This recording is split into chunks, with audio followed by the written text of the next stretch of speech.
This is Wisconsin Today. I'm Kate Archer-Kent. And I'm Rob Farrett.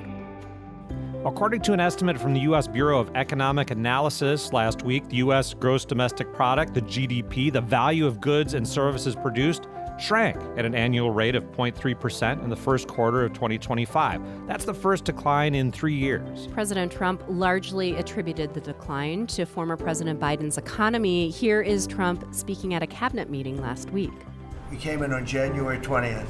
So this is Biden. And you could even say the next quarter is sort of Biden because it doesn't just happen on a daily or an hourly basis.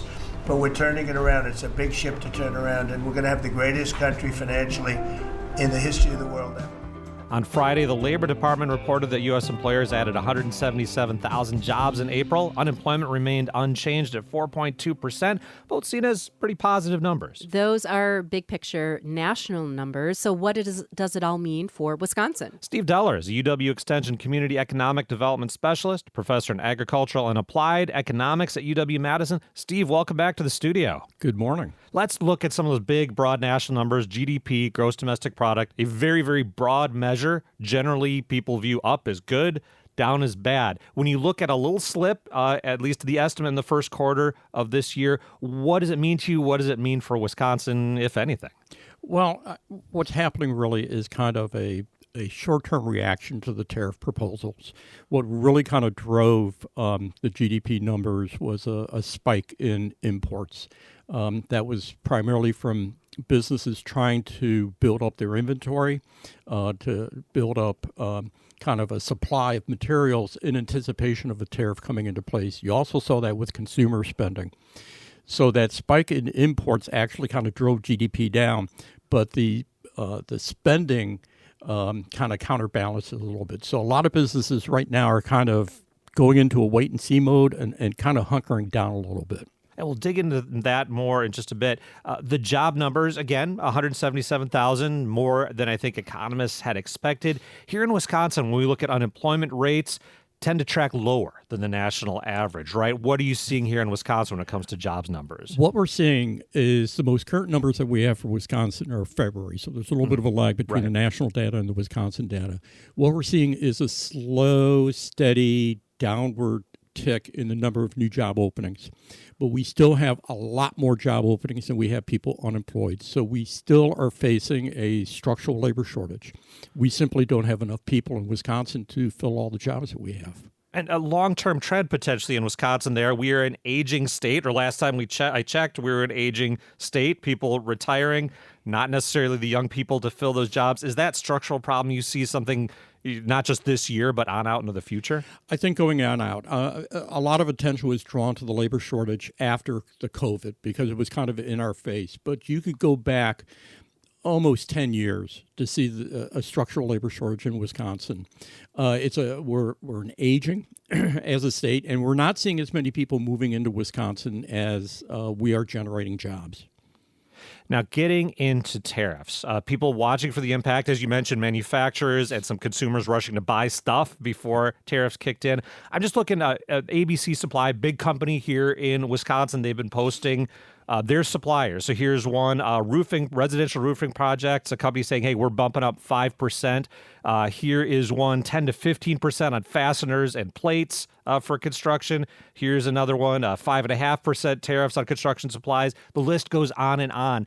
Are we going to start, now that stock-up time has ended, are we going to start seeing the impact on fields like construction in Wisconsin, manufacturing, as they see those prices bump up? That's exactly right. The challenge that we have from the economy is that we're not sure. Trump, the president, seems to be imposing the tariffs, backing off on the tariffs, imposing the tariffs, backing off, creating kind of pathways for certain industries. So the real problem, the tariffs are kind of gathering a lot of news right now, but I think what's kind of undermining the economy is all the uncertainty. We don't know what the policy is going to be, and it's really difficult to make long-term purchasing decisions or long-term investment decisions if we simply don't know what's going to be going on. Right. The hope when you impose tariffs as a country is it may be a little pain now, and President Trump has made this argument, but that's an incentive to make more stuff here in the United States so that those roofing supplies, say, that might have come from Canada, for example. Maybe we start producing them here. With that uncertainty, does that make it harder for that potential manufacturer to say, yep, I'm going to step up and do this now? It takes a long time. If a company decides they're going to move their production facilities back to the U.S., that's a major undertaking. That is not something that can be done in the short term. These are, can be potentially billion-dollar investments. And a lot of companies are not going to be making those kind of investments with this kind of uncertainty. They're going to go into a kind of a hunker down, let's wait and see mode, and let's try to ride this out. That kind of mentality is going to trigger a recession.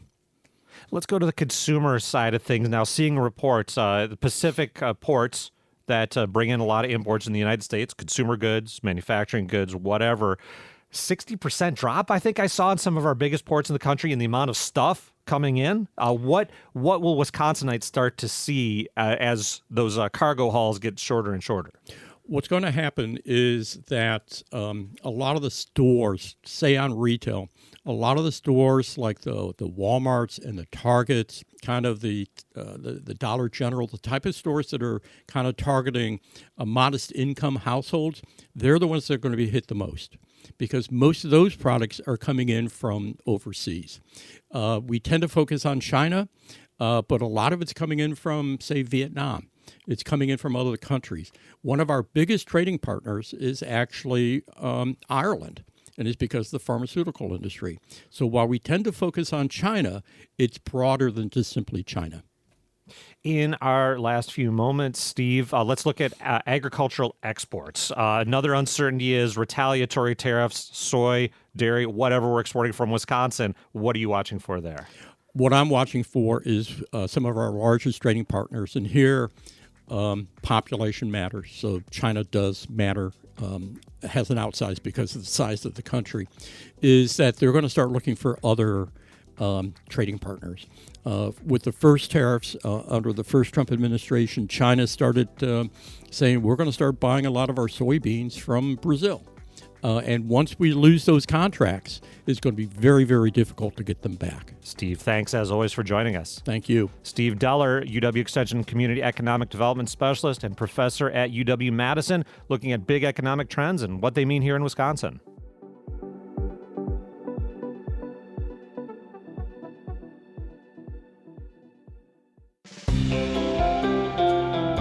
Coming up, our stores selling nicotine products to underage buyers. Check out the results of a new state survey. There's still a significant portion selling to underage buyers, and so we still have a lot of work to do to bring that down. That's ahead on WPR News.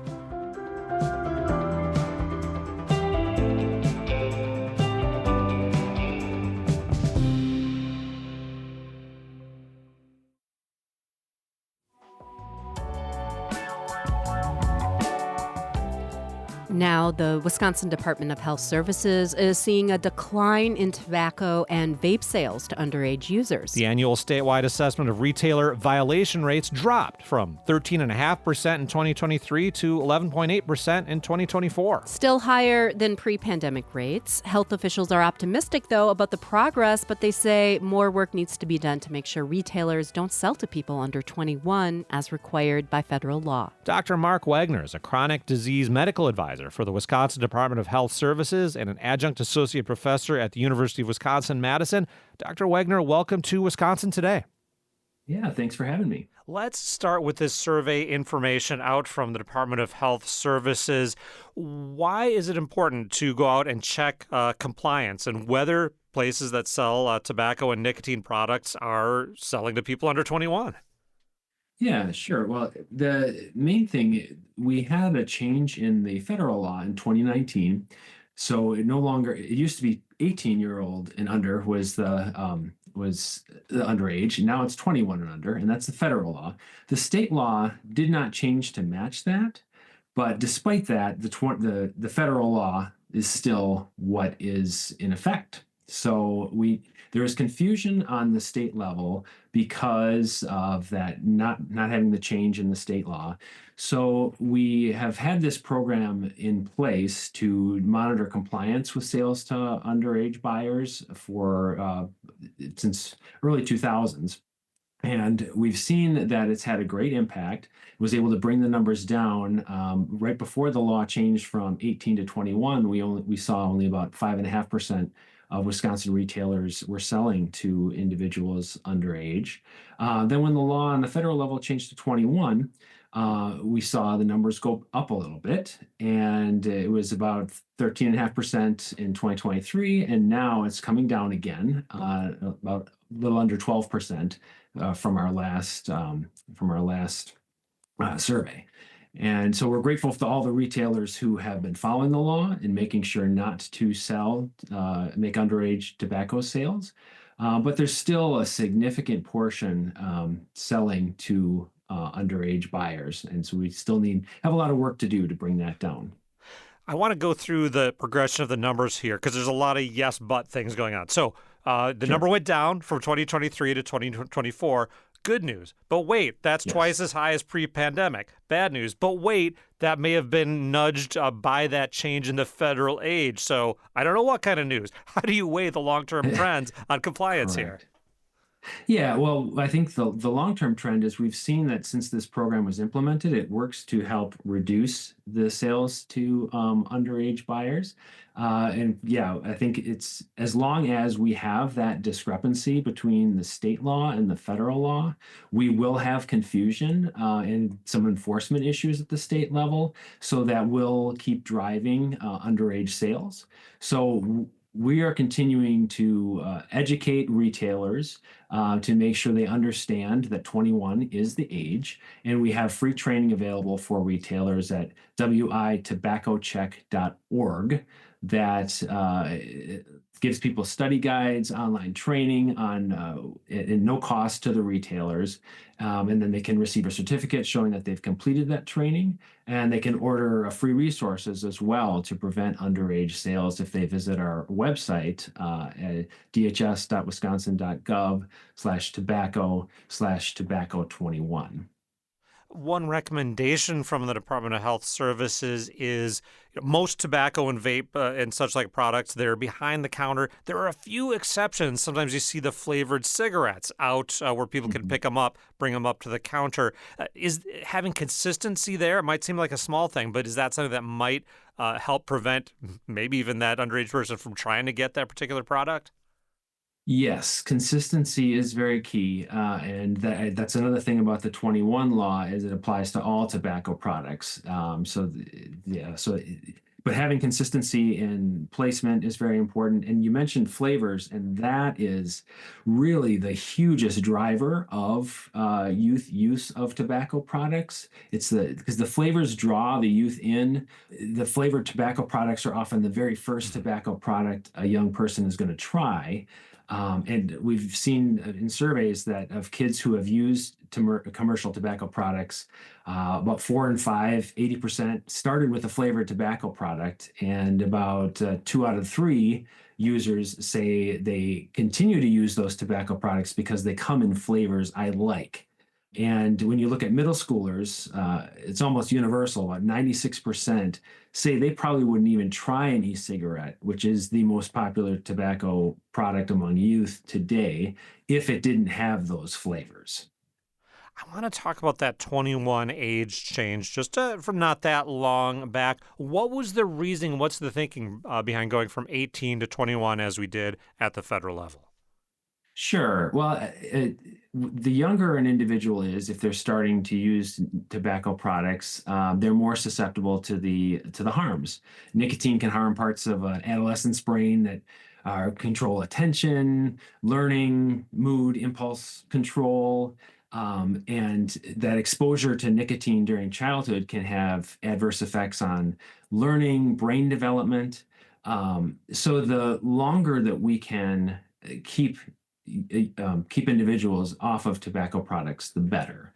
And once someone starts, it is very difficult to stop. And so we give someone the chance for if we can intervene early and keep them from getting the habit, we can set them up for a lifetime of healthy behavior. We're talking to Dr. Mark Wegner, chronic disease medical advisor for the Wisconsin Department of Health Services, looking at youth access to tobacco and nicotine products after the latest survey of retailers to see if kids could successfully buy tobacco products. Dr. Wegner, again, going back to the big picture, it seemed like we had a trend of cigarette use, tobacco use going down, down, down for years with kids. Vaping comes along and nicotine use starts to go up. Can you tell us what you've seen over the years, over the decades with those trends? Yeah, well, and it comes down to, I think the industry understands that, just as we do, we want to prevent people from starting early, but they understand that if they can get to someone early, they will have probably a good source of income for that person's life while they continue to be addicted. So they have used different methods to sort of attract youth. And the flavors that we talked about are one. Another thing right now that is becoming more popular are these things called smart vapes, which have a higher nicotine content a lot of the time. And they also incorporate technology, like there are games you can play on the vape itself. Some of these look like a music player. You can play music from your phone through the vape. So it gives those addictive things that youth are attracted to, screen time, electronics, the flavors, puts them all into one. Kind of gives it an extra cool factor for youth so that they are more enticed to try these things. So I think that's a huge challenge, is looking at things like that, where you combine all these different things that appeal to youth. So there's a lot for us to fight back against to try to counter these different things. It sounds like a challenge to parents, among others, Dr. Wegner. In past generations, you watch for, the unmistakable smell of cigarette smoke, for example. What are people suggesting parents watch for now and maybe talk to their kids about in this new era of nicotine? Sure. We have actually a great campaign about that, which is the Tobacco is Changing campaign. And that people can go to our website, tobaccoischanging.com, and that will provide a lot of great information about all the different tobacco products that are gaining popularity with youth. As well as the type of flavors and packaging that sort of draw people in, gives tips for talking to your kids. It's kind of a one-stop shop for tobacco information. And also teachers are very important, because kids spend a lot of their time in schools. So schools and teachers are important. And if teachers visit that tobaccoischanging.com, they can find prevention tools for their classroom, including resources to help teens quit tobacco use. And I think another thing that's important on that website is it can show you that e-cigarettes now come in all shapes and forms. They can look like flash drives, but even newer products now resemble everyday items like a smartwatch or hoodies or backpacks. Like even the drawstring of a hoodie could be an e-cigarette device. Bottom line, Dr. Wegner, let's think of a hypothetical 16-year-old. This month, they start a flavored vape product of some sort, and they're hooked. What do we worry about with their health in the years to come? Sure. Well, for one thing, the addiction, of course, and just we've already talked about the impacts that can have on an adolescent brain. But then even for young people, getting into nicotine and tobacco products can make it harder for them to fight off other infections. We saw back during the COVID pandemic that there was a 5 times higher risk of COVID in youth who vaped versus those who did not. And we've seen studies in mice that show the disruption of lung function that happens even with exposure to vape fluid that doesn't contain nicotine. So it can have issues early on with difficulty fighting off infections and the addiction. But of course, then the long-term things, if an individual becomes addicted and moves to other commercial tobacco products, traditional products, the harms there are well known, all different types of cancers, heart disease, stroke, other lung infections. It can make other diseases worse, can make it harder to keep your blood sugar under control if you have diabetes. So just a whole host of health effects. Dr. Wagner, we'll leave it there. Thanks again for joining us. Yeah, thank you for having me. Appreciate the opportunity to get the word out. Dr. Mark Wagner is a chronic disease medical advisor for the Wisconsin Department of Health Services and adjunct associate professor at UW-Madison. He was with us today to talk about a decline in underage tobacco and vape sales and how the state can further improve that trend.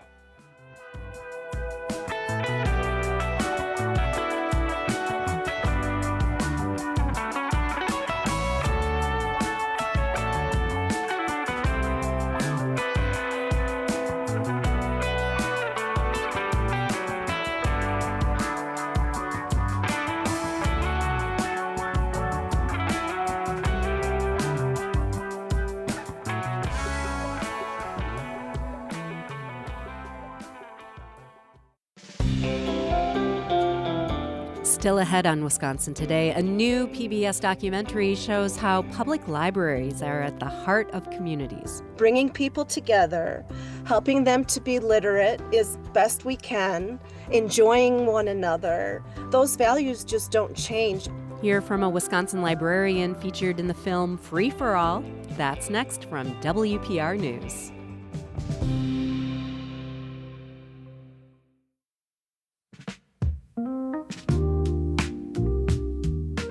It's Wisconsin Today. I'm Kate Archer-Kent. And I'm Rob Farrett. A new PBS documentary explores the origins of the public library and how they can be at the heart of communities today. This documentary reminded me of my own trips to the children's reading area when I was little and how cozy and calm that part of the library was. It was a little sanctuary compared to other parts of the building.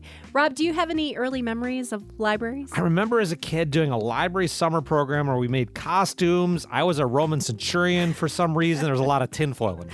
Rob in the Roman armies, that's about right, at the library. Well, I think that gets at a point in the documentary, so many different things are possible inside these spaces. To learn more about the new documentary, we're joined by Elizabeth Timmons, librarian at Mule Public Library in Seymour in eastern Wisconsin. Elizabeth is in this documentary. Welcome to Wisconsin Today. Thank you so much for having me. And Don Logsden is here, director and narrator of PBS documentary called Free for All, the Public Library. Don, welcome. Thank you for having me. Don, as you were making this film, you drove all over Wisconsin visiting libraries, from what I understand. Some of them were from your childhood. I think your mom was along as well. What was that like for you to revisit some of these libraries? Oh boy, it was very nostalgic, and especially for my mom, I think, because she'd been using those libraries like 70 years ago, originally. The funny thing that we encountered is an awful lot of the Carnegie libraries that we used when we were kids are no longer libraries. They're either historical centers or, in one case, in Hayward, Wisconsin, where we used to go a lot to the Lake Coudray up there. It was now a bicycle repair shop. Another one, it was a yoga studio. I think they just outgrew the original buildings. And in some cases, they built additions onto the old libraries, but in most cases, they built brand new big libraries. What prompted you to start this project? What was that first impetus? You know, I started hearing a lot of people telling me that we didn't need libraries anymore. And that we have the internet, so you don't need libraries anymore, which really, you can only think that way if you haven't been in a library in about, 30, 40 years. They have a plethora of things that you can check out. And they're not just a place to store books, they're a place for people to come together. And Elizabeth, you are in the documentary and you work at the Mule Public Library in Seymour, a town with a few thousand people. Can you talk about the relationships with your patrons and what your library means to the community? Certainly. Thank you for the question. We know all of our patrons by name. We're so blessed. We know the families. We know the ups and downs of what's going on. And it's just very comfortable and welcoming. There is one storyline in the documentary, Don, where it's a family with, these homeschooled children, maybe 14, 16 kids in the family, really big family.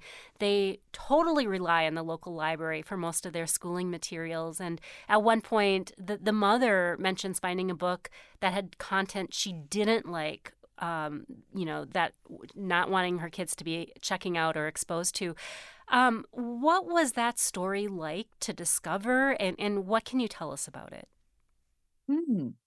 Uh, it was a chapter in a series of Japanese novels, and the child in question had actually requested it from another branch. It wasn't one that was normally kept on the shelves at that library, but they did have other editions of the book. And I guess the mom saw the book, was upset about some of the content, brought it to the librarian, and it went through a very formal process of review by the community and by the library representatives, where they've had to all fill out a lot of paperwork. And essentially, what happened is that the community made a decision in that case to leave the book where it was.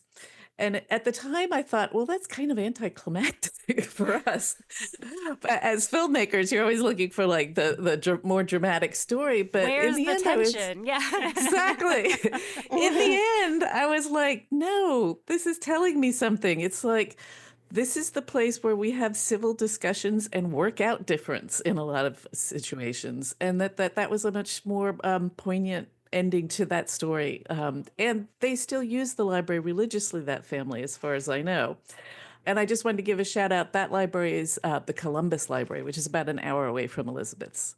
Don, you look back at the history of public libraries, which is so fascinating, and you forget about the struggles, right? And how books were not accessible to the majority of people for so long. Can you talk about the change there? Of course. In terms of the accessibility of reading material, I mean, my grandpa grew up on a farm outside of Sparta where in his one-room schoolhouse there was one textbook for many years, and the teacher would hold it and the kids couldn't touch it and they couldn't take it home. So when a little library in a box from the Wisconsin Library Commission arrived in his town, it really literally changed his life. And today we take that kind of thing for granted because there's so much access to information. Elizabeth, what comes up for you as you think about the history of public libraries and how that is informing what happens in these spaces today? I just can't express how honored I am to be a part of this historical thread. I learned so much myself in that documentary. You have a conflicting and just hard person to understand. Carnegie, he has this dream to build all these libraries, but in the same point, he's building them on the workers' backs and breaking up labor unions. And then, of course, the segregation of libraries. I learned that in school, but when you see it in the visuals, it's just unbelievable to me. So we're past that, thank goodness, and we had leadership that understood we needed to get past that. Our history is complicated. I just can't say enough about being a part of everything. I just have to say real quick, I grew up in Chicago. We had a very crabby librarian. She did not like children. As a librarian now, I never want to be that person. Elizabeth Timmons with us, a librarian in Seymour, Wisconsin, featured in this film, Free for All, the public library. We have the director and narrator of this documentary, Don Logsdon, with us. Elizabeth, have you seen your role as a librarian change as you look at how libraries are changing over the decades and over the centuries? That's such a great question. I mean, the values are the same. As evolving as it is, I keep up with my library system and the trainings, and then I bring that home. Don, you have concerns, though, about small town, rural libraries and their ability to stay with us. What makes these libraries more vulnerable than libraries in bigger cities? Really good question. I think what makes them more precious is that in a lot of these towns, they were some of the last public gathering places. You know, a lot of what we used to take for granted is gone now. Different community centers or the old cafe that was on Main Street where everybody would hang out. Even in some towns, post offices are gone. And the library is sort of still standing as that place where everybody in the town is welcome. Unlike a coffee shop or a Starbucks, you don't have to spend money to be there and spend time there. Unlike church, you don't have to all agree on the same exact denomination and theology. Everybody's welcome. So that, I think, is super important in a small place where there aren't that many places that you can go to that are open to the public. But the danger of that is that once they're gone, there's no place left for that kind of civil dialogue. And what a lot of these libraries are facing, huge budget constraints, which was already in full force when we started the film. What's really picked up steam is the other big threat to these libraries, which is a lot of political opposition. People who don't want to pay taxes for their libraries anymore, don't think that if they don't use them, they shouldn't have to pay for them, even if the kids down the block still use them, and all of their neighbors, their senior citizens, and then opposition to some of the materials that are in the collection. Elizabeth, despite the funding issues, despite book challenges, what is it about libraries that will ensure they survive for coming generations? It has to be the joy and understanding from the community. And so, for example, we're in a capital campaign right now to add a makerspace onto the back of our building. And those people that give me $1 toward the project, they want it. And there's a lot of those people. Frankly, sometimes I feel like if we're not doing our job, if we're not shouting from the rooftops how fabulous we are. Well, Dawn and Elizabeth, thank you for joining us. Thank you. Thank you. That was Dawn Logsdon, director and narrator of a new PBS documentary. It's called Free for All, the Public Library. You can watch it now on PBS. We also spoke with Elizabeth Timmons, a librarian in Seymour, who is featured in the film. Wisconsin Today producers include Beatrice Lawrence, Lauren Cox, and Avery Lee Rogers. Our technical directors are Sarah Hopeful and Tyler Ditter. Learn more about us at WPR.org/Wisconsin Today. I'm Rob Farrett. And I'm Kate Archer-Kent. You're listening to WPR News.